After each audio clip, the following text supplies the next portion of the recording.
Hello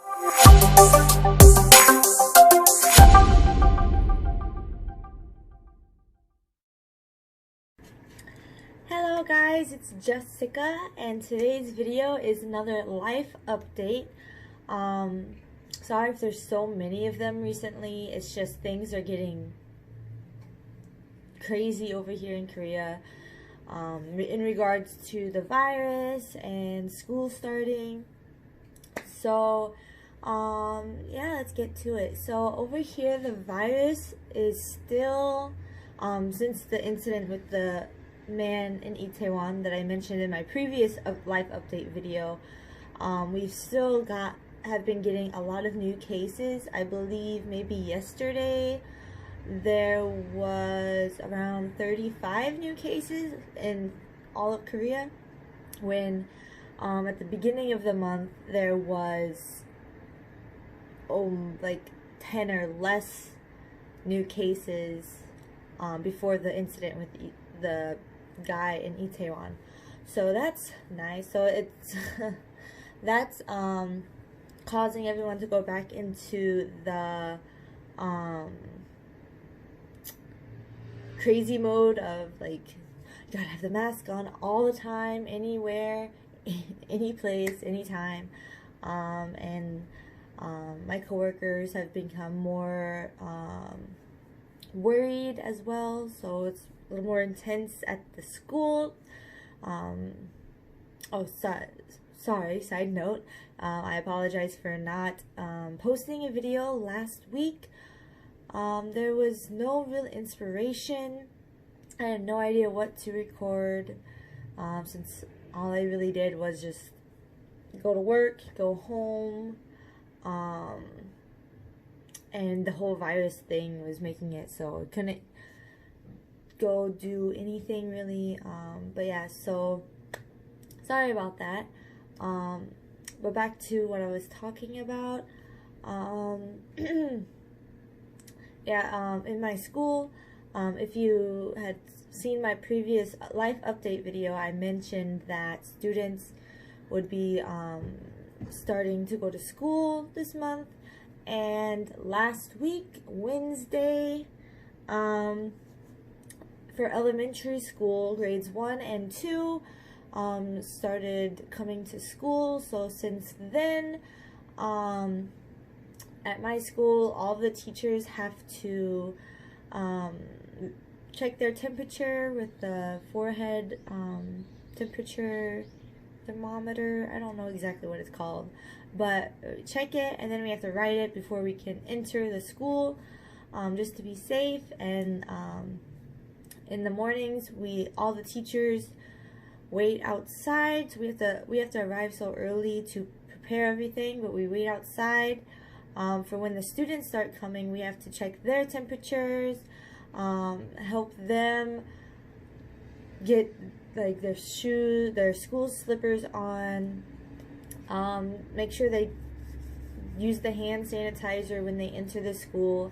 Also in the grade 1 students, like both grade 1 and grade 2 students didn't really know where their classrooms were, so we had to have teachers take them to their classes. So usually we would start, like teachers would start coming to school around 8:50. Classes would start 9 o'clock. But now all teachers need to arrive around 8:10, because students start coming around 8:25-ish to the school. And we have to prepare everything like I said. So that's fun. But since we are needing to be coming in earlier, we are able to leave 30 minutes early as well. So it's not too terrible. Instead of ending at 5, we end at 4:30. So that's something in regards to school. And this week on Wednesday, June 3rd, grades 3 and 4 will start coming to school as well. So that'll be a crazy day, as with the students not being coming to school for what now? Maybe 4 or 5 months, something like that. since they last came to school, so it's gonna be crazy trying to get these young kids to be back into school mode. But you know, I guess it's progress. Like, students are coming to school now, so that's gonna be good news. Hopefully there's not gonna be a huge breakout of virus because of this. That's why we're taking so many precautions here at my school. So that's been happening. And I believe it was Wednesday or Thursday of last week, us foreign teachers here in Korea, specifically in my province, Jeollanam-do, got an email from our boss, our coordinator, talking about new changes that are happening for us foreign teachers here, not just in my province, but in Korea complete in general, like all of Korea.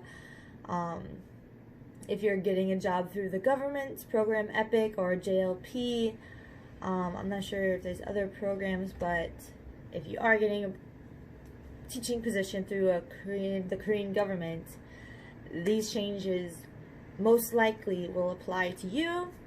So the Korean government, the Board of Education, has decided to cut the amount of foreign teachers they have here in Korea, because of the virus problem, as well as budget cuts, and new Korean English teachers, the younger Korean English teachers, their English level has gotten much better than the previous Korean English teachers of, let's say, 10 years ago. So it's not a huge, what's it called? A huge need for foreign teachers, to the extent of like how it was 10 years ago. I mean, foreign teachers are still wanted, because no matter how good Korean Korean teacher English is, it's not to the point of a native teacher's, unless like they lived abroad for a significant amount of time. But like I said, the budget cuts, the virus, some parents are worried about having foreign teachers teaching their students because of the virus, so the government's been getting some pressure from that. So what that means for us teachers here in Jeollanam-do, they have decided that they're going to cut the amount of teachers down to a third of what it is now. So right now, approximately 300 foreign teachers teach in Jeollanam-do, and they're gonna try to get that down to 100 only foreign teachers. So that's a huge thing. So due to that, they have canceled the August intake, so we're not getting any new teachers. Whoever passed for their teaching positions here in JLP and was supposed to come in August and start teaching over here, they have all been denied due to this cut, and so that's unfortunate. So those people have been counted within the people that they need to cut to get to 1/3, because they were coming to replace foreign teachers who have already decided to leave.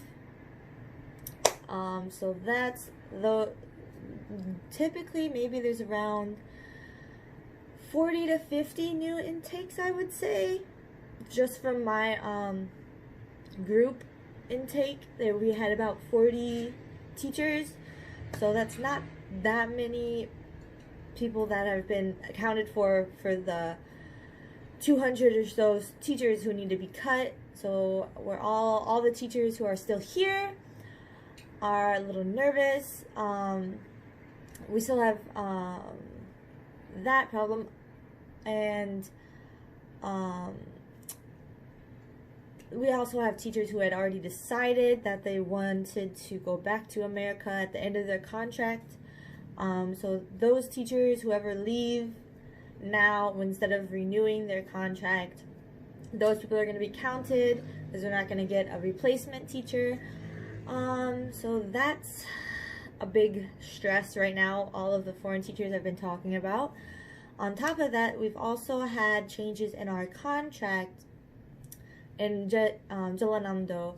Previously in our contract, after we finished teaching for the year, because our contracts are 1 year long, we had the option of renewing at our school or transferring to another school within the Jeollanam-do province, or just not staying in Korea and going back to their home country.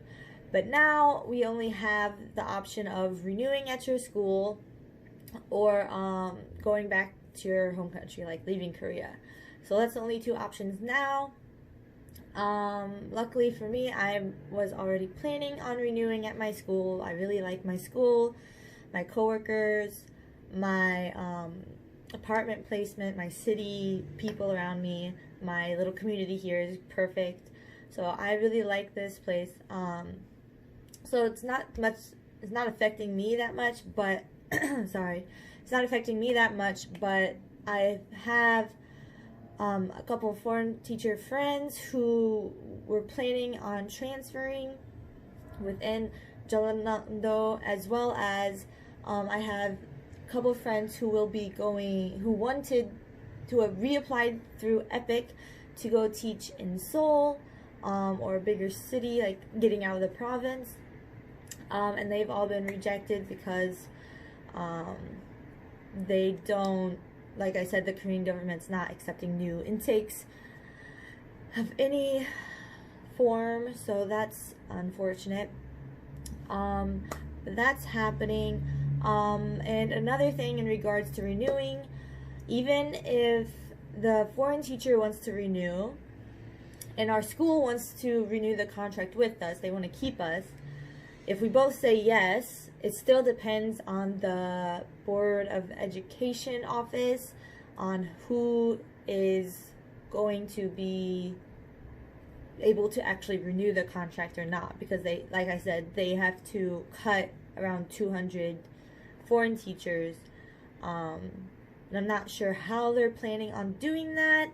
From just at the top of my head, I'm assuming that places with the less students, like out in the country, in the small little towns or on the islands where the class sizes are really small, around 5 or 6 students in a grade maybe, I'm assuming, it's not like I know, but I'm assuming that those placements might be cut first, since the class sizes are so small compared to my city. My city's not that big considering like all the cities in Korea, but in just one class of one grade I have almost 30 students, and usually I have three classes in each grade, and I also teach at 2 schools, so there's lots of students that I teach. So I'm assuming people in similar position as me with all these students would not be chosen to be cut. But like I said, I have no idea how they're deciding this, nor do we know exactly the date that we'll find out if we're able to renew or not. For me and my foreign teacher friends who came here at the same intake, had the same orientation, we started in August, so our contract ends in August, which is coming up in a couple months, and we just got our contract renewal paperwork because it was delayed a little bit due to the huge changes that have been made. So We just got the paperwork, I believe, maybe Thursday of last week, and we have no idea when we will find out if we are able to renew or if we're not able to renew. We have no idea. Typically, like previously, since this is my second year teaching, when I renewed previously, I was able to know just before even sending the paperwork if I was going to be able to renew or not, since it was just between me and my school. If we both agreed, both wanted to stay, then I was able to stay. But now, since we have this third group, we have to wait for the third group, who's, you know, higher than both my school and me. It's the government's. So it all depends on that.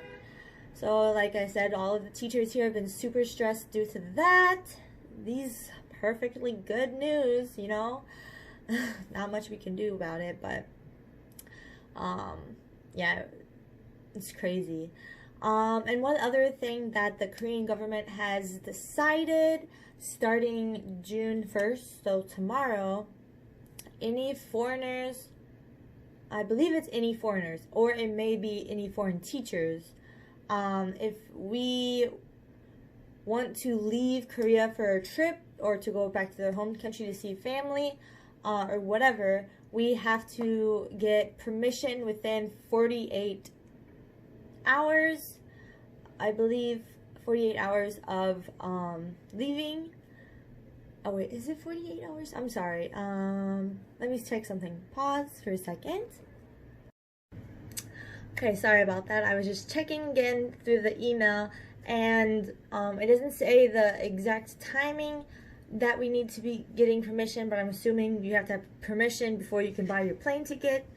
But the 48 hours is for if you do get permission to go, then when you get back to Korea, you have to get medical check within 48 hours of arrival. So that's where the 48 hours was coming from in my mind. And on another note, for the permission, it's only for emergencies. My coordinator, I'm not exactly sure the name of his position, but he's like the boss of the foreign teachers here in JLP, and we're able to communicate with him about any problems we have. But yeah, he said that he thinks if it's the trip to wherever leaving Korea is in about like a family marriage, some friends getting married, or you're just missing home, or you just want to go on a trip, on vacation, you most likely are not going to be getting permission to leave Korea. But like, it's only for emergencies, whatever that may be. So that's also a little scary, and it's super unfortunate here for us foreigners, not just foreign teachers, us foreigners here in Korea are kind of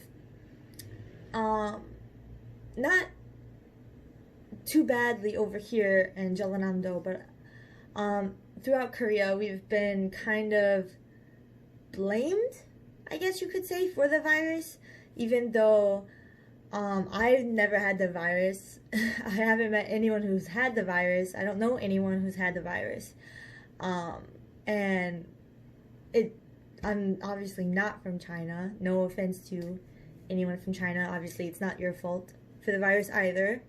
But, like, due to this virus situation, a lot of Korean people have been kind of, like I said, blaming the virus on the foreigners and thinking that only the foreigners are getting the virus.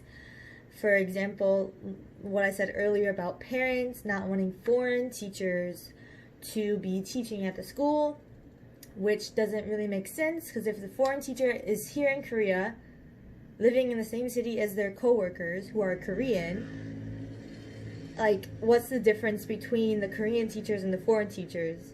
If they both have not left Korea, they're just staying in Korea.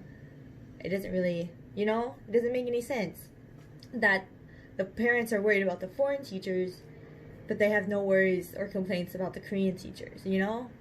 So these kind of things have been, you know, just the icing on top of everything. It's been a little crazy within this past couple days, a little stressed, but